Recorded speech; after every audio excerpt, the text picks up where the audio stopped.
现在 IG 相比以前就是一支队伍没有任何短板吧。因为我们现在状态也比较稳定，我觉得我们胜率不管打谁的话都是。卡丁过来被打一套，直接下半血。黄金这边自己留下应激人群，老司机读秒的一个击飞，让卡丁儿不出来。要剩一个夕阳，夕阳应该也扛不住人头，再一次被黄金拿到3杀。虽然上次我们输给了 RNG， 但是这次我们准备很好，把你们赢下来。我觉得到时候的决胜关键还是在乎于中野，希望在比赛的时候可以赢下对面。我们以现在的这个状态来打他们的话，小狗回来的话，我觉得我们还是有胜率。小狗实力也应该会比他们强一点，我自己还是蛮期待跟他们两个交手的。FLICKR 是没有经验的 UGI， 而且是有经验的 FLICKR。刚才我们跟他们打完之后，就没有人打败过他们了嘛，还是蛮希望能把他们连胜给终结的吧。我们现在肯定希望是把我们的连胜记录保持得越久越好。既然上次赢过一次，这次就肯定还会再有一些赢下的。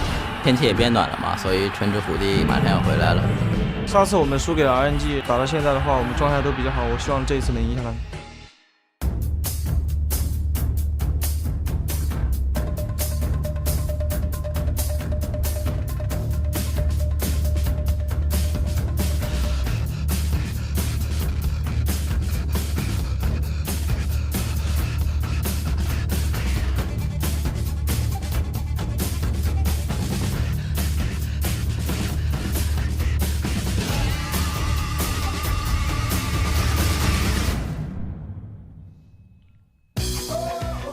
It is finally upon us. Invictus Gaming versus Royal Never Give Up. Jackie Love versus Uzi. Two of the best teams in the LPL. Two of the best teams in the world about to clash on this best of three. And you just heard, not only is the weather heating up, but so are these teams. A 13-0 win streak. As you can see, it's not all malice and hatred between the two. It's handshakes and high fives as they get ready to clash on stage. Welcome back, everyone. My name is Dominic Dom Romer, Zach Rusty Pie, and Indiana FLICKR and FLICKR joining me.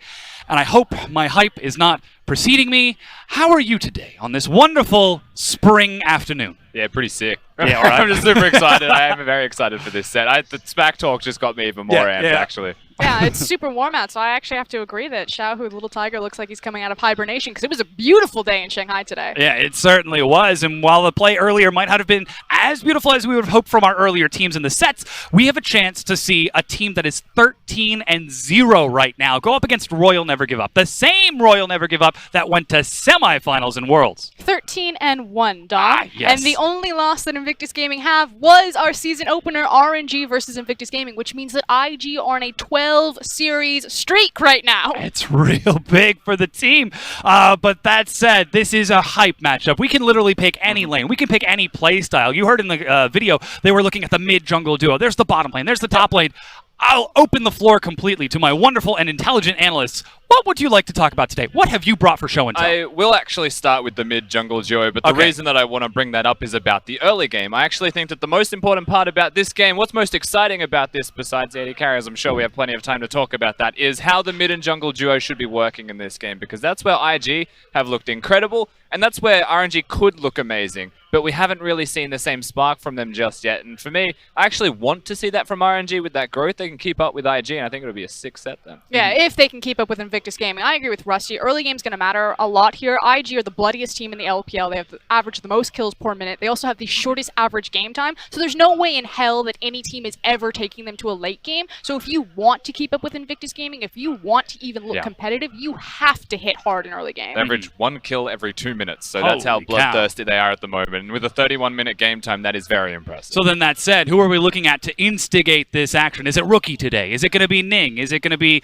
the Shy? I actually think the first person that you have to look at is Karsa. We said when push comes to shove that this wasn't going to be a rotating double threat roster between MLXG and Karsa. Someone was going to reign supreme and take the starting position, and right now it is the former Flash Wolves, king of the jungle in Karsa, and he's starting in the big match, and it's up to him to slow down Rookie and Ning and set up Xiaohu. Which is actually super curious, because earlier in the week when RNG played, they were using MLXG, and we've seen a little bit more of MLXG here and there, and it started to make me wonder, because because he looked like he had decent form, but the same inconsistencies from MLXG still existed. He would get a lead, he'd manage to throw the lead away, unfortunately, and at the same time, I think what Karsa can provide is a consistent lead, and you can't afford to make mistakes against IG, so I do like Karsa here and the importance that he has. And expanding on that context a little bit, they've also put MLXG and Let Me back into the lineup when they did have bigger matches. You look back to EDG, it wasn't MLXG, but it was going back to Let Me, playing closer to that 1-3-1 2017 summer style, because again, we know that RNG can do that. So if you look at the route and our path to this moment,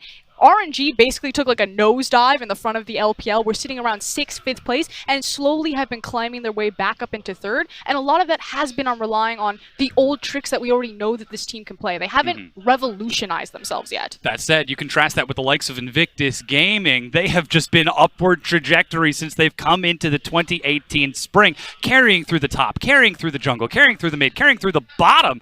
Initially, we thought it might be a Jackie Love-centric team for them, but really anyone on the team is just a killer threat. The ability of IG to be able to carry from every single lane is what makes them one of the biggest threats in the league right now, and it means it's very hard to play against. So let's just, again, the context of this set, they're against RNG with a fairly predictable style of wanting to carry through the AD carry and Uzi. IG can choose to then focus Uzi's lane and empower Jackie Love, take the 2v2, or they can just lose the 2v2 or just go down quietly, win top lane at the same time and trade across the map depending on what they think they need. Yeah, frankly, if you're going to attack RNG anywhere, especially with Invictus Gaming, I think you do it on the top side of the map. I think you throw every single resource you've got at the Shy, because RNG have shown that they have no idea who their strongest top laner is. Zatai is starting today, but again, in the other big matches, it has been Let Me. They go back to that 1-3-1 style. I think you can exploit that synergy. It is quite a statement for IG if you're asking Jackie Love to lose gracefully, one of the most hot-blooded killer AD carries in the league,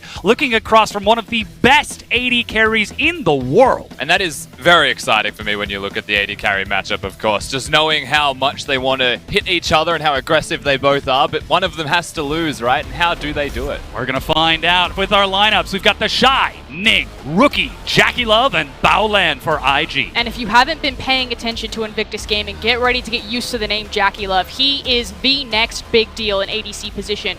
Baby Uzi, he's taking on the real deal. He's been hyped for a very long time, and it's nice to finally see him as we can go through RNG's roster as Zatai, Karsa, Xiaohu, Uzi, and Ming. You would be stressed to find more star talent packed on one roster than this one. The legacy names, the combined years of experience, this team has it all, but it isn't translating to the rift and the dominance that we need. That said, we're going to be looking a lot towards those early game. As you can see, first in the league in win rate, first in gold per minute, first in average win time. Invictus Gaming is not a team that wants to sit and go late. They will beat you in every single lane, and they will do it fast. And you can see first and third for average win time between IG and RNG as well. The thing that I'm going to be looking towards is if they retain time similar to this, or now that the two Goliaths face each other, do they slow the pace of the game down and try and be more calm and measured? And see, the thing is even if IG, like, we don't have any tape that tells us that they can't play an early or a late game, just that they don't need to play a late game. Because the thing is they have an insurance policy in the ADC. We know that Jackie Love likes to play the hyper carries. He has shown that. So if it does go late game, there's no reason that Invictus Gaming still wouldn't be able to flex.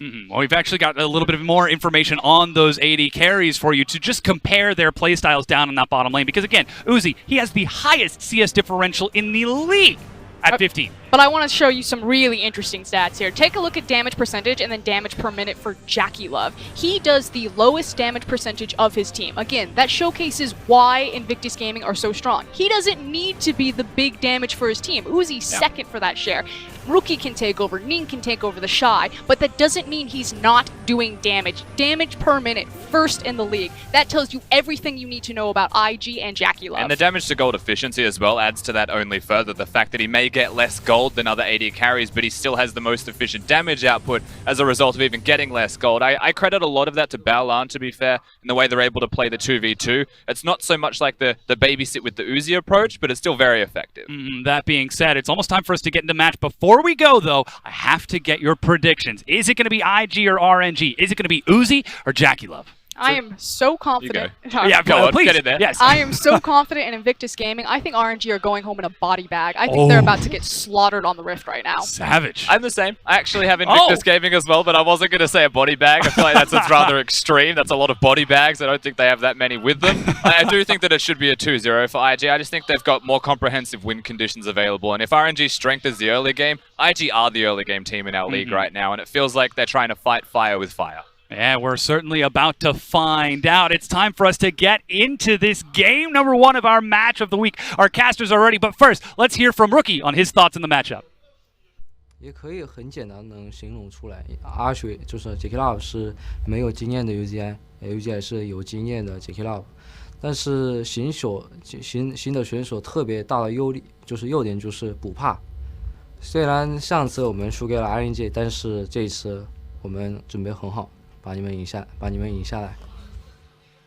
Rookie saying they'll be fully prepared coming into this matchup, and I hope so, because RNG did take that first matchup. However, my name is Pulse, this guy is Raz, and we're about to get onto the Rift for this one. And Raz, do you think that RNG are going to go home in body bags, or are they just going to be politely escorted from the premises? Oh my god, a body bag. I'm not even going to touch that. That one's a hot one. I'm going to let the game speak for itself.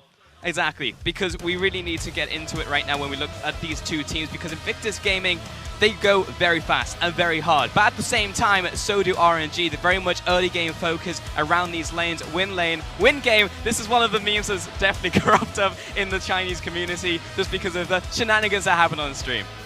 There's a lot of love. Don't ever leave me again, Raz. There's a lot of love here. He's going to have to leave him because he's got Karsa by his side now. And that's what, I mean, Zach talked about it on the desk. Rusty did talk about the mid lane jungler synergy because sure, there was a lot of love between Xiaohu and MLXG. But when Karsa came by, I felt like their connection was a lot stronger. I felt like he was moving a lot with Karsa, moving to Raptors quite frequently. It didn't matter what the matchup was. So early game is important, and it does start in the mid lane and how you're able to utilize that mid lane push.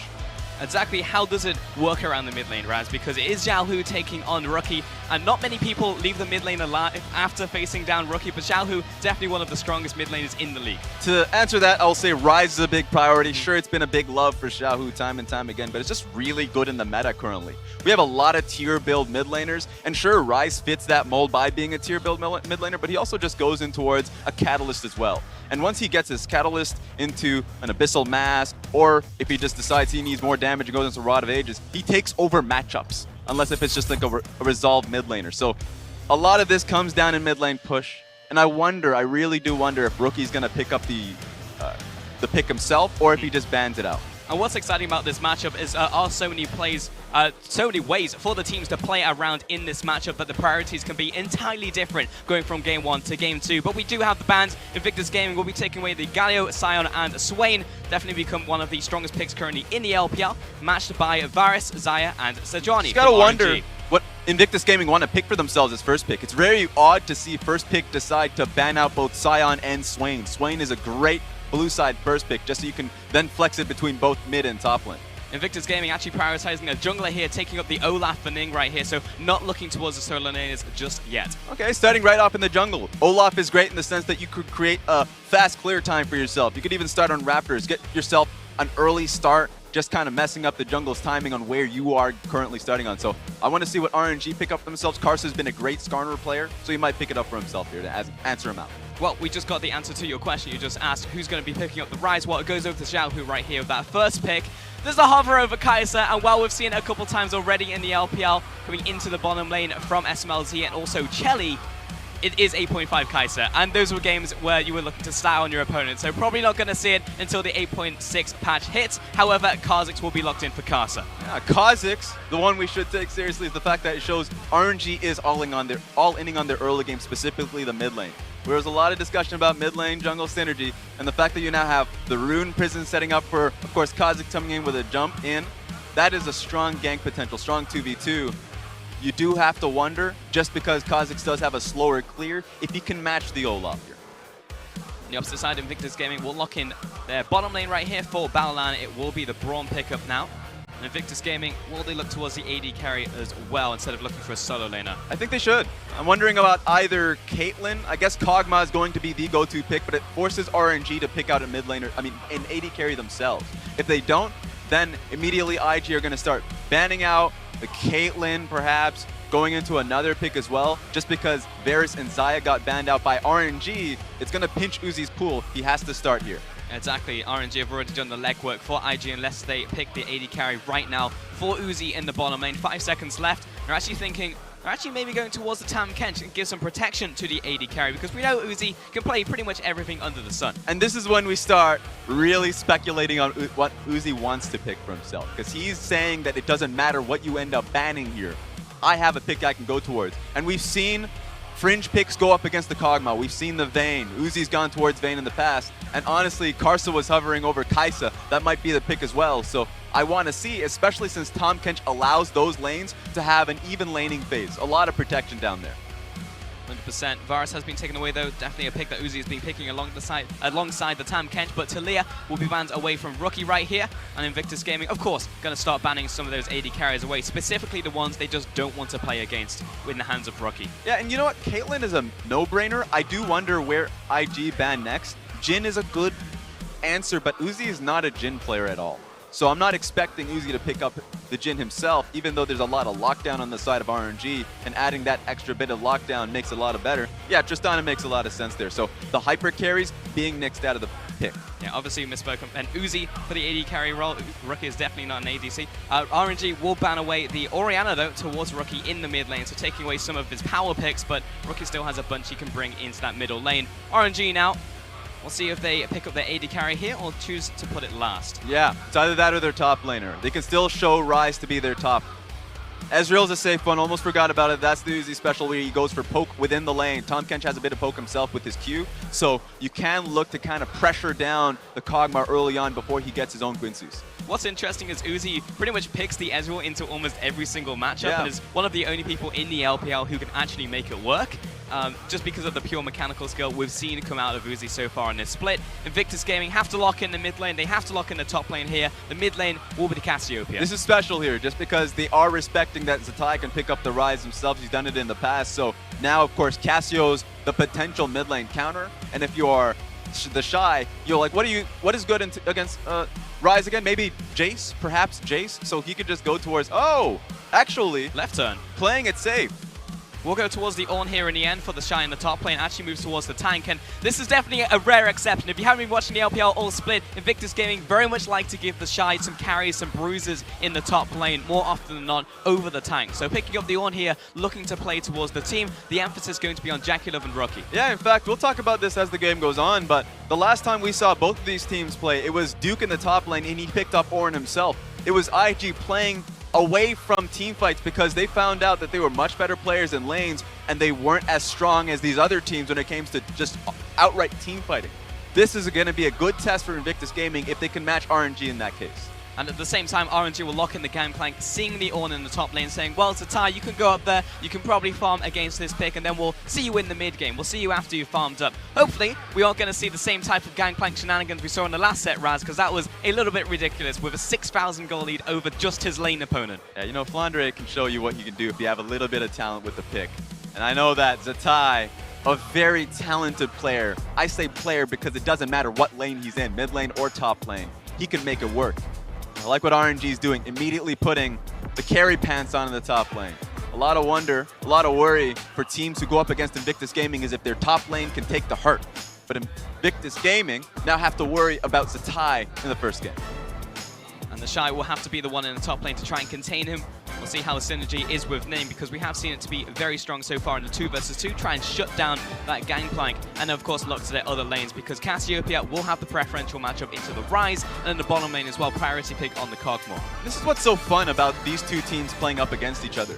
Feels like Invictus Gaming and RNG are always gifted these picks, gifted the early games whenever they go up against teams in the Eastern Western Conference. Yeah. This time around, both teams playing up against each other have the ability and really want to have good laning phases, so they have to trade.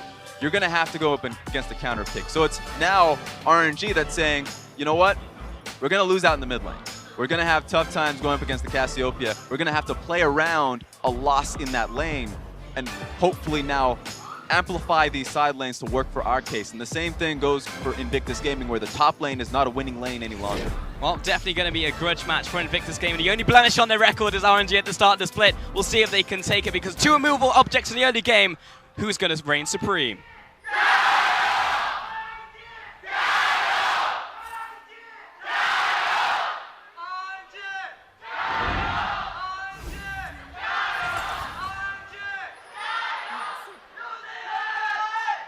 All right, hang on.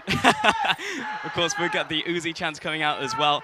We have so many superstars in this game where people are just happy to see them. Happy to see Uzi, happy to see Xiaohu, Rookie even on IG. Oh, hell yeah. And you know what? Every player on the stage right now deserves their own chance. They deserve it. Every single one of them putting out some carry performances throughout the entire split. Ming comes to mind. Love him just because the last time both these teams came through in week 1, he had a highlight reel on the Alistar. Not going to have it this time around, but it just goes to show that every one of these players on the side of RNG and Invictus Gaming can have their day. Oh yeah, everyone's had a huge amount of growth over the split into this point. We saw some of the keystones. Zatai going to be taking Grasp of the Undying in the top lane here as the gangplank because he is actually able to get some value out of that one over the Kleptomancy because obviously it's a melee matchup, so he can actually walk up, hit the minions, and also get the parlay to proc the Grasp of the Undying. Yeah, this is a sad meta for GP, I'm not going to lie, just because he doesn't get the bandit procs. No longer any bandits in terms of the support items, so it's now him just going up into the lane saying, you know what? Screw that. I'm just going to focus on the lane itself. I'm going to focus on the trading patterns that I have rather than just creating amount of free gold for myself. So no Kleptomancy, that's the biggest change. And of course, no support items coming through as well. Meanwhile, in the mid lane, we can see Rise Summoners as well going for the Resolve second, picking up Bone Plating, looking specifically towards these trades. Going to be great, actually, in the survival matchup that he has up against Rookie right here. And you can do no wrong when you have Resolve secondary tree. Mud laners right now, Resolve primary, Resolve secondary, doesn't matter. It's just so hard to push you out, especially because of Bone Plating and Second Wind. You can get both of them if you want to, and it doesn't matter if you have a losing matchup in terms of trade, just because you get such reduced damage and return HP. This is really interesting stats here from Xiaohu. Kills and assists up after Uzi's return at 15. Damage percentage down because you have multiple ways now to play in your composition. You can play towards Uzi, play towards Xiaohu, maybe even look towards Zatai as well. So it means that he doesn't need to be doing all the damage every single game. It feels good for Xiaohu, just the fact that he can rely on another lane to do just that. It's the similar feeling between both Rookie and Xiaohu. Both of them, they've had their time where they were the sole carries of their team, and it's now both of them saying, I could take a step back, sure I can have my carry performances, or I can just play towards the bottom side of the map. And Invictus Gaming, you can definitely say they are one of the most dominant teams since EDG in 2016. You saw the 18 winning streak coming out from EDG. We'll see if IG can match or surpass that one. They do have the chance here. Meanwhile, the top lanes are tight, taking a bunch of damage out from this own matchup, and Ning lying in wait, seeing if he can get this gank down. Yeah, this is big. In fact, Ning decided not to come in just for an axe talk, just because he values the fact that he's in Fog of War. Just because of that, Zatai took a lot of free trading, so he's in dive range. And Kozik's base, so this is going to be rough. He is. Great ward, however, out from Zatai. He kind of sniffs this one coming, knows he's low, knows that the Shy can maybe dive, and Ning is being extremely patient, now deciding to back away, not give his position, though he has just been spotted out on the ward. So Zatai knows the gig is up. Yeah, there we go. It's fun to see that kind of experience coming out of the top laner. Against half the lineup, the LPL, you'd see that dive work out. He's going to force it, though.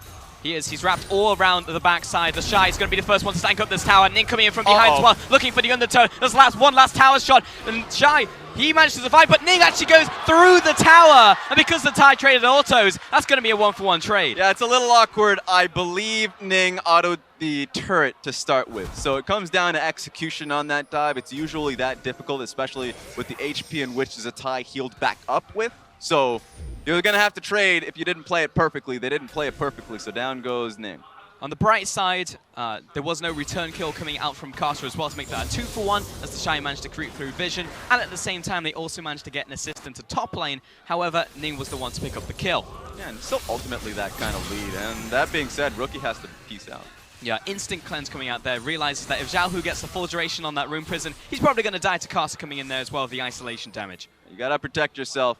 I love what Xiaohu's doing in the mid lane. He was able to keep the wave just under his tower, but the tower not being able to aggro on with the creep. So it gives him the safetiness to farm and to walk up for ganks. So right now, if you're a Rookie, you're probably calling on Ning to just escort you a little bit. They have good wards in the bottom side of mid lane, but they need his pressure so Cassio can at least farm properly and continue to trade underneath Xiaohu. We've had a lot of focus on the top side of the map because of where the action has been, but of course we have to talk about the bottom lane as well, because Uzi and Ming versus JackeyLove and Baolan. Feels like JackeyLove, this is the final member on Uzi's hit list as he has gone through the LPL dumpstering bottom lanes, but he didn't get the chance at the start of Split. He wasn't playing, so this time he'll actually get to meet JackeyLove. Yeah, I got to play up against both Abel and Y4. Beauty about that is he had proper lane up against both of them. I remember correctly, Abel pulled out the Vayne and was underneath his turret at all times. So it's a different environment. Jackie Love has competition here in the pick ban and in the, of course, the player Uzi, who's going to contest him at every CS. We're looking at the junglers right now. Ning is tracking Karsa through his jungle. Has the level 5 over the level 4 as well. And Karsa just wants to get up to the top side. His lanes are currently pushed in. So Ning, he knows he can do this. Just being annoying, knocking Karsa over the wall with his blast cone and continuing to harass. Here we go. Here comes the Ornhorn. The slow comes down and a knock-up as well. Ning looking to connect the undertow. Actually closing from around the side. Flash comes in from Karsa. Flash out from the Shy. And he will be out of this one. Gotta wonder what Ning was doing. At first I didn't think he had flash because he could have just flashed in for the damage. It would have been a good follow-up with the Shy as well. Doesn't come through, but still, the setup was proper. He knew Rookie and the Shy had shove in lane and that he can just sit inside Karsa's jungle, who was at a level disadvantage to him. So if he started Krugs, he was going to be there watching. There was definitely the assumption that Karsa was going to go back to his inner turret there, so they were going to try and collapse from 2 angles, but Karsa just realized, well, there's a turret right next to me, so I'll go to this one instead. And in the end, gets around Ning's aggression. Meanwhile, Karsa recalls, goes back to the bottom lane now, tries to establish control around this bottom side. And here's the beautiful thing about this, because Karsa did the right thing, immediately going bottom side of the map to look for a proper gank, because Ezreal and Tahm Kench are getting pushed in. But the thing with Invictus Gaming, you go up against them and you realize that their vision control is incredibly strong. Strong, proper wards in the bottom side river to catch him coming down. He was able to get away from the first ward. I guess he's playing tricky enough. Looking right behind him. Just pushes into the jungle, sees Ning, who has level 6 versus Karsa's level 5. Stops the recall, jumps over the wall. I'm actually not sure. No, okay, yeah, pings came out, so Ning definitely saw Karsa jump over the wall there. Both mid laners reacting down just in case it turned into a skirmish. And Ning gets control of the river once more, has his level 6 on the Olaf. Yeah, this is unfortunate for Karsa. Every venture he's going for, that bottom lane gank was a good idea, but he's getting caught at every angle. Good counter, I would say counter gank, but he wasn't able to get the gank to begin with. It's just good positioning from Ning to cancel out every pressure Karsa's looking for. And he's playing the Kha'Zix too, so he needs to get these ganks rolling for himself, but now he's in an experienced CS disadvantage. Just going really poorly for him. Trying to play catch-up. Meanwhile, the side lane is right now down in farm in the top lane, down in farm in the bottom lane as well. And Invictus Gaming so far, the MO in the LPL has been win lane, get the strong laners, push it into mid-game. By then, we probably have a big advantage, move into those skirmishes, and then try and close it out. And that's very much shown by their game time so far in the LPL, 31 minutes, and first in the league. That's why you can't rest. That's why you always have to be on the map and ready to defend these plays from happening. Ning is set up for another dive in the top lane. Karsa has to be ready. Constant fog of war has been seen out by Ning. Comes out, managed to get the last auto strike down to 1 health on that buff. Karsa will take another axe as he walks away, and Ning all over his jungle. Yeah, this is important. He was able to push him away from his top lane. There's no way for Karsa to ever go top to defend this tower. Zatai recognizes this and backs away entirely.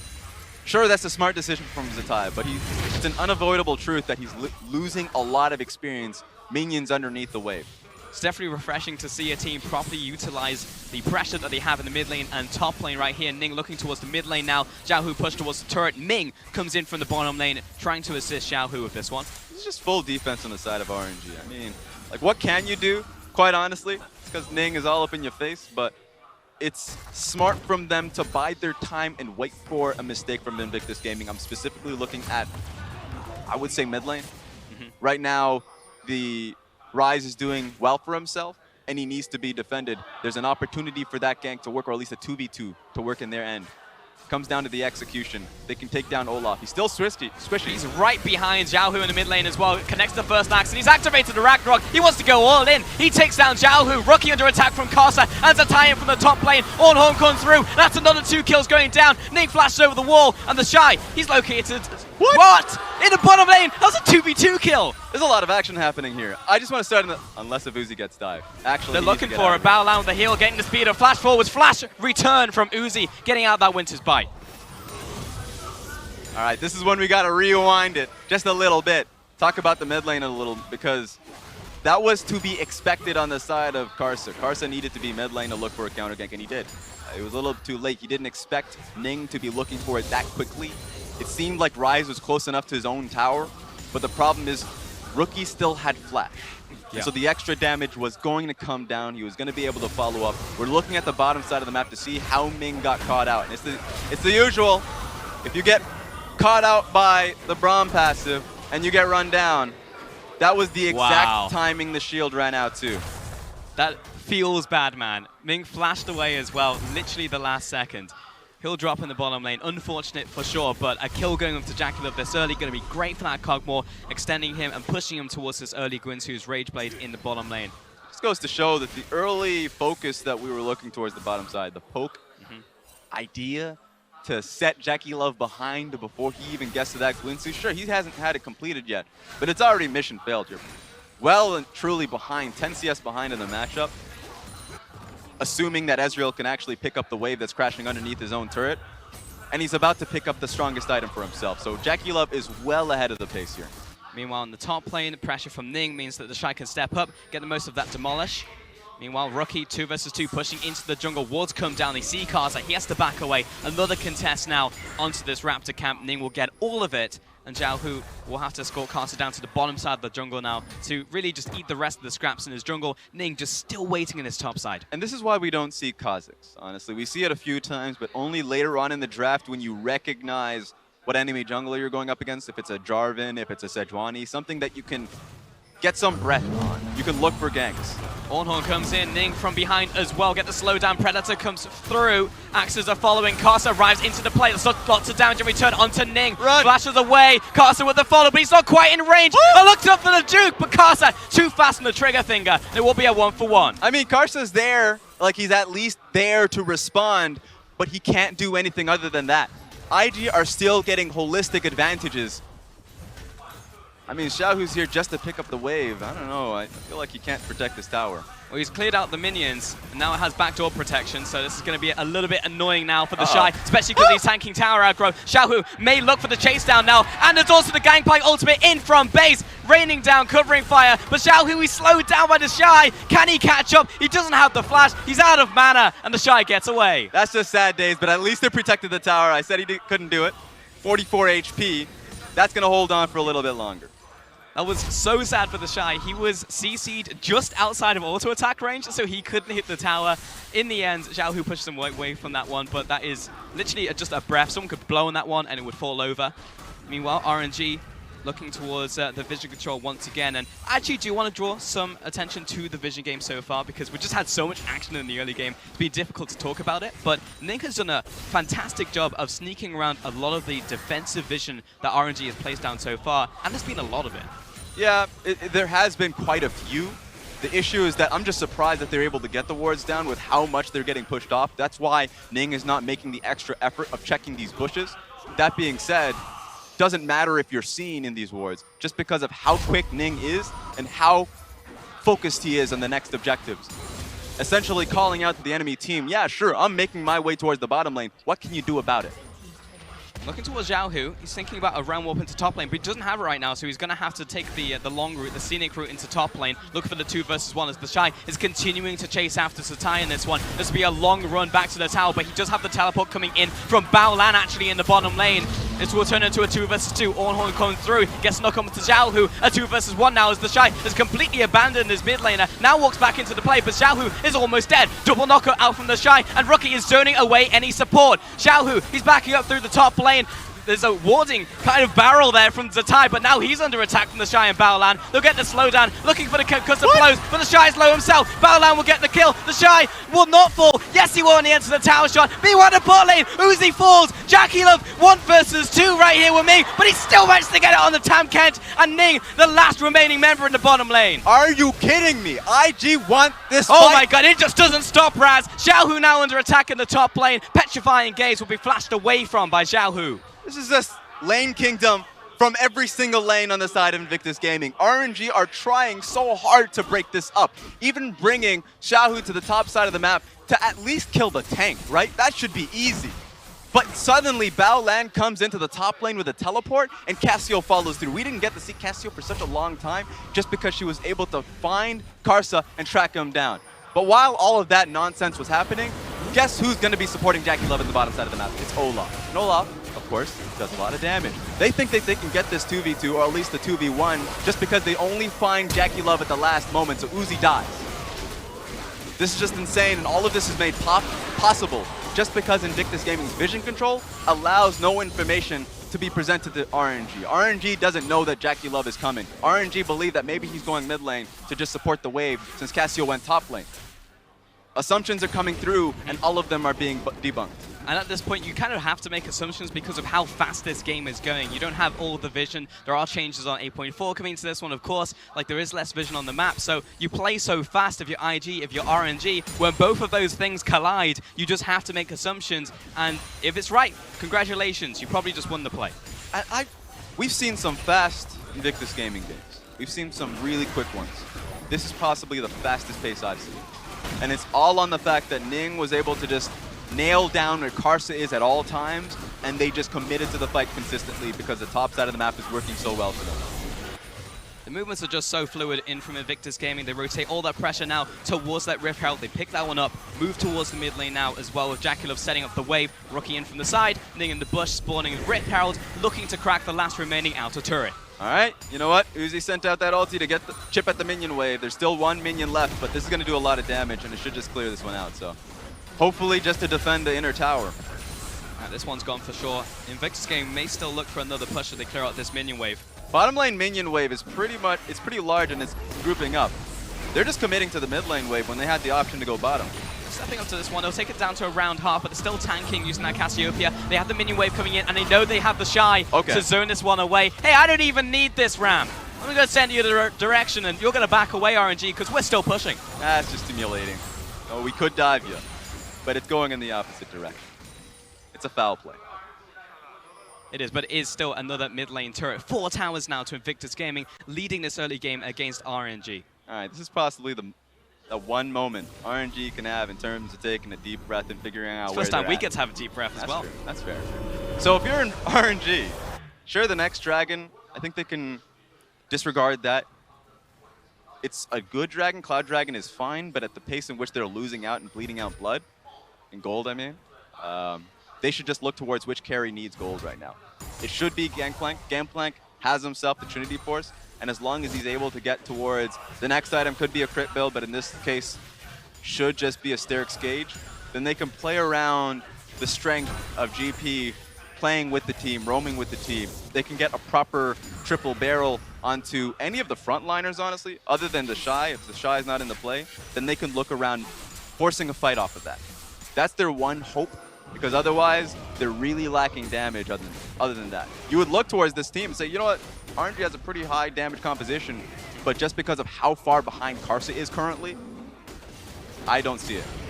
And you just mentioned him, to talk more a little bit about the Shy, we just saw some of the stats come up. Almost first in every single metric. This guy has been an absolute monster in the top lane so far on the split, and also was not facing RNG the first time that these two teams met. In fact, there's a lot of differences in terms of rosters, especially for RNG. Zatai wasn't there, Karsa wasn't there, and Uzi wasn't there, so very different team coming into this game. Yeah, specifically I'd say, you talked about the Shy. Invictus Gaming around Duke, in the first week specifically, were a lot slower. They were trying to find those team fights working for them. It's funny that they're going straight back to that, but even going back towards that tank top laner, they're still really fast in tempo. So I like the change in Invictus Gaming, that regardless of what pick they have, they are very fast when they find a lead. That is what makes them so dynamic. RNG into the top side have 4 members around this area, all pushing up with vision. Not ones to go down without fighting.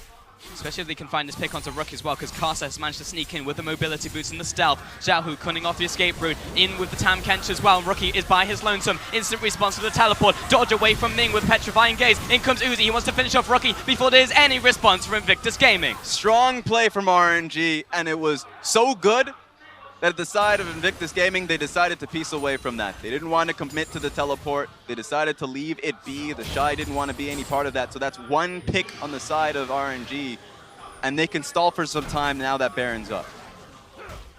Invictus Gaming now have to reconsolidate their resources, head up once again towards this Baron, which has just spawned. Jackie Love taking away this crab right here. So at least they have vision just in case RNG try anything sneaky.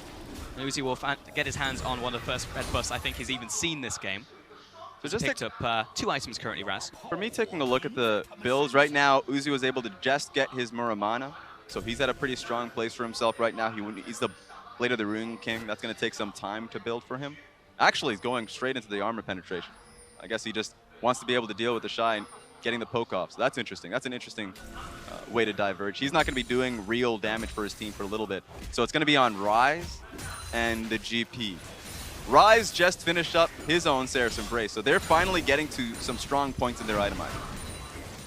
Maybe the breaking points that it needs to try and fight back against Invictus Gaming, but we haven't really seen a full 5-on-5, even a 4 versus 4. Lots of this advantage that Invictus Gaming have gotten so far in this game have been off those skirmishes, have been pushing up, winning those lanes by themselves. Ning actually starting off the Baron right here. It's going to be a 2-man as Baolan pushes into the jungle. Nice scouting banana in from Uzi. Will spot out this Baron being started. Ming is pushing forwards along with Karsa. This will have to be a steal attempt, but he has the stealth on his side. He will have to go for the 50-50. And in fact, Invictus Gaming are waiting, but this Gangplank ultimate is bringing it down. It will be secured out from Ning, and down goes Karsa. Strong burst from Invictus Gaming. It was only going to be that Cinderella story if they can get the pick on it. If they can get the steal. It wasn't possible, even sending out the miasma, so Karsa had to back away first before he jumped in. That was just enough time for the smite to come through. Xiaohu, while all this was happening, realizing they couldn't really contest in terms of a fight in top lane, will move to the bottom side, try and up down one of these outer turrets, because there's still yet to pick up a single turret RNG. On towards the top lane now. Rookie will actually be meeting Zatai in the top lane, who promptly backs away.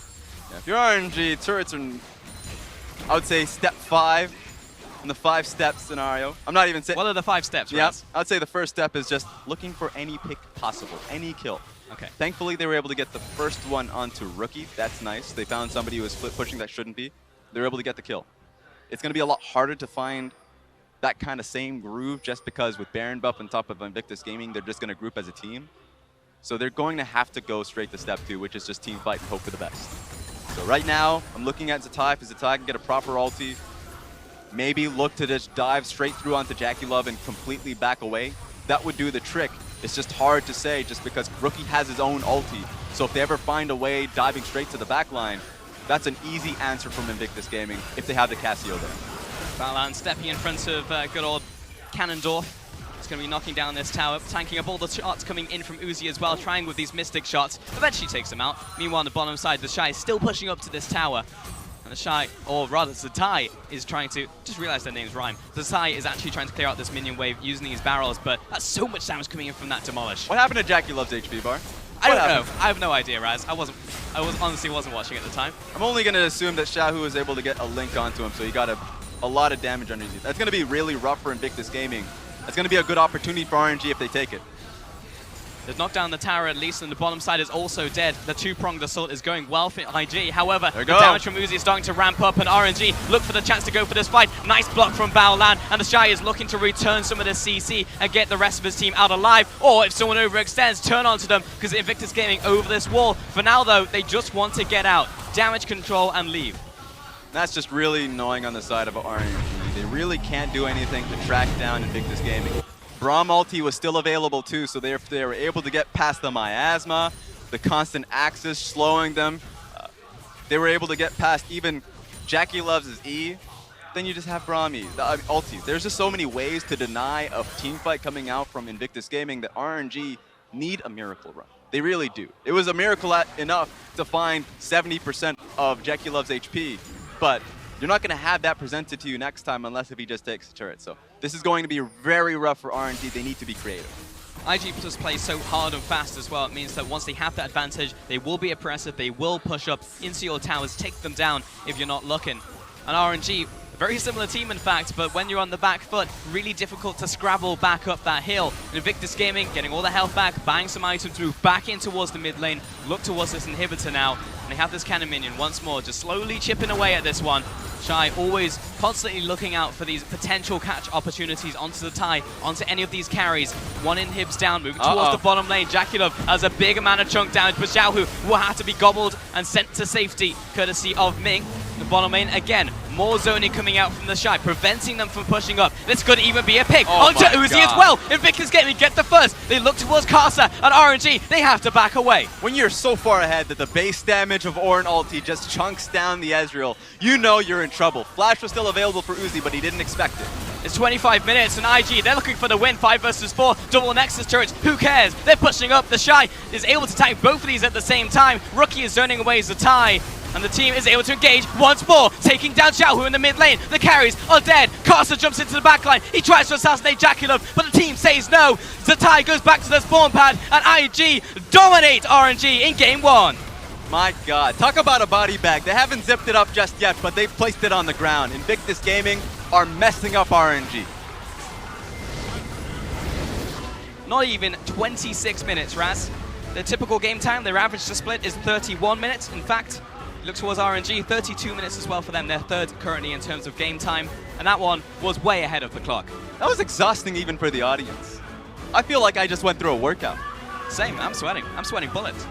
Karsa must feel, we're not going to see Kha'Zix anymore in this series. It's just not going to happen. There's a lot of love coming through on the stage right now. Here's the thing.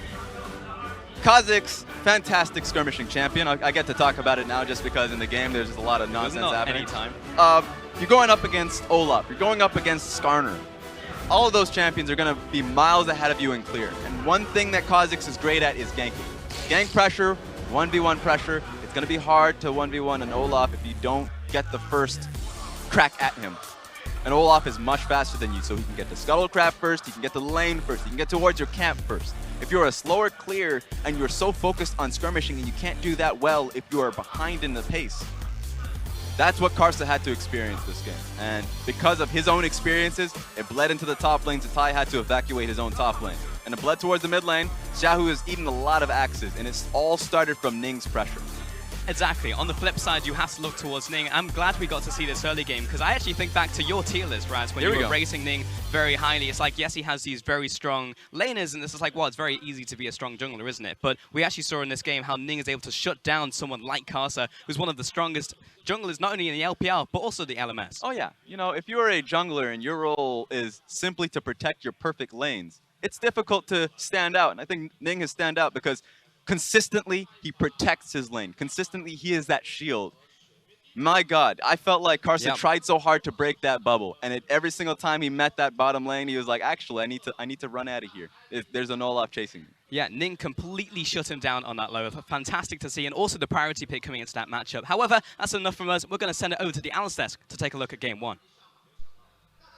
Thank you so much, guys, and holy cow, Frosk! You were not kidding. There were body bags. They were zipped up. There was a pile, and it was like a zombie apocalypse movie. But instead of the lone survivor, it was IG just having a dance party. Yeah, normally, when we say "not even close," we mean it sarcastically. Exactly. Not even close. That's the literal meaning, ladies and gentlemen. But let's actually get into what happened and how that game broke down, because it started from the beginning. It started from the pick and ban. IG came out swinging from step 1. This was an interesting thing. As we were going through the draft, I was talking to FLICKR, and obviously she's next to me. But every single part of the draft was predicted from us, and the reason that we were able to actually call that was because of IG's drafting. Like, we knew exactly what RNG were going to pick based off what IG did, which to me is the most curious part about this draft. You could tell where they were going with the AD carry role, pinching that for the 4th position, and even going for the Ornn. That was the one surprise, but you knew exactly what that meant with the Gangplank 5th. So very indicative from IG, and just very strong drafting. And a lot of that does come from the fact that there was such a high priority on Ryze. Yes, you don't want to give Ryze over into Rookie, and yes, Ryze has meant a lot for Xiaohu. It's one of his signature picks. It works very well with champions like the Jarvan, like the Kha'Zix, and you can then abuse a Cassiopeia matchup because she needs to be far forward, and that does open her for gank potential. But that's really what set up them to be torn apart in the draft phase and put Uzi on an unfavorable matchup. Yeah, and even one step further than that, though, the Kha'Zix with the Ryze as their first rotation clearly cements the 2v2, the most important part of the map you would have to imagine between both of these teams. So in your first rotation, to pick that, open yourself up to a counterplay. The Cassiopeia doesn't necessarily need to be picked to be camped then. It was picked because the jungler was always going to pressure, and he can control the 1v1. And again, red side is dominant so far in the LPL. It's dominant over in the EULCS playoffs, and it's because of the ability to use these counter picks so you can secure pushing priority into your solo lanes. And RNG lost that from red side, and IG got it from blue side. And that's what empowered the Olaf to be in Karsa's face. His lanes were always winning, so he's got nothing to fear. And that we got to see Ning so omnipresent on the likes of that Olaf. You know, we were talking about the mid-jungle duo for RNG. It was Ning on that Olaf, not going for the mid jungle, but going for the jungle top, constantly partnering with the Shy, ganking and harassing all the time. And even though we saw some creative pathing from Karsa, Ning just had him on a heartbeat. Karsa went bottom, immediately Ning shadowed underneath and denied him. It was honestly just so oppressive to watch. There was a point in the game where you feel like he's not doing his own jungle. We joked about a heat map, but legitimately think that it would have been cold in his own jungle, and it would have just been red hot in the enemy jungle. He never left it, and he can do that because of the draft. We also talk about how RNG really haven't revolutionized anything for us. This is the same type of style that we see from every single time, whereas Invictus Gaming, you know, from 2017 to 2018, looked like a completely different team. This time around, they then took it one step further because it's not the shy on something like a Jace, because we were like, oh, he's probably going to play, you know, Gnar here because it's GP that's left open. Instead, he goes for the Ornn. He's still 30 CS up. He's still looking for crazy dives, and he still has the push priority. So Invictus Gaming continuing to reinvent themselves to expand their champion pools and to showcase that they can play multiple styles to the same effect. And I mean, it's picking the Ornn, knowing that they want to carry in the top lane because they're forcing the Ezreal, camping the top lane, putting the Gangplank behind so the Ornn is empowered. If a tank is ahead, a tank will stay ahead. It's a very simple recipe, but they execute on it so cleanly that honestly you'd say they're unparalleled right now. And even if RNG had been able to keep up with Invictus Gaming through the early and mid game, there's still no late game insurance policy because you were forced to go into the Ezreal again. Not Uzi's fault. The Caitlyn, the Tristana, the other priorities on the top side of the map pushed him onto that pick. He needed to take something safe, but then you don't have that hyper-scaling option. And so if that goes even, guess what? The Kog'Maw's just going to outrun you. And this is where we look to Invictus Gaming being one of the oldest organizations in the LPL. It seems like this specific lineup of players and staff behind them came into this game with a very clear strategy and a very clear plan in dictating that draft, not taking any chances against the bottom lane of RNG, not taking any chances against any of the lanes of RNG. Yeah, I'll tell you what I wrote in my notes before the game started, word for word. Early pressure dictates so much of the game state, the draft influence on lane priorities. It's actually right there. Is literally what I wrote. It's actually right there. And that is exactly what we saw in game number 1. Super simple, super well executed from IG. RNG with no response, but I think the response is very easily lane pressure. Yeah. I'm sure Ning picked up man of match. That's who I would assume it would be, but it really should have gone to Mafa there behind them as their coach. Well, you're actually correct. It did go to Ning taking the MVP in that game 1. Big surprise, Jazz No way. Surprise. 5-2 and 6. I have never seen a jungler that oppressive except for that one Lee Sin that ruined my promos. It's 8.5. Guess what? Olaf got buff. If anyone's telling you that Olaf got nerfed, they're lying to your face. This champion is stronger than ever, and he abuses everyone if you give him pushing priority because he wants to invade, he wants to skirmish, he wants to kill you. And the difference here as well can very simply change from the side of RNG away from something like the Kha'Zix, knowing full well that Kha'Zix can play the likes of the Skarner, and they can match that. Even going towards blue side, they can first pick something similar to the Olaf or the Olaf itself. There's so many options there for RNG that it makes you wonder why they committed so hard to the Kha'Zix. And it was such a big tell that they were going to priority pick the Olaf, not only because Olaf is such a strong champion, it's not as oppressive in the LPL as, say, something like the LCK, but a Swain blue side ban, that should have been the first red flag that RNG needed to pull that from red side. It very well could have been, but that was still a huge setup for Invictus Gaming. We talked about how early game is so important in dictating this matchup. RNG showed that they couldn't even last towards a late game. Is there any chance that we see RNG spring back to life in game 2? Body bags. Body bags. Just so many body bags. That's about it then. All right, well, we'll have to see if that's going to be the case. We'll go ahead and take a quick break while we get that game 2 ready for you. Don't go anywhere. Our match of the week will be right back.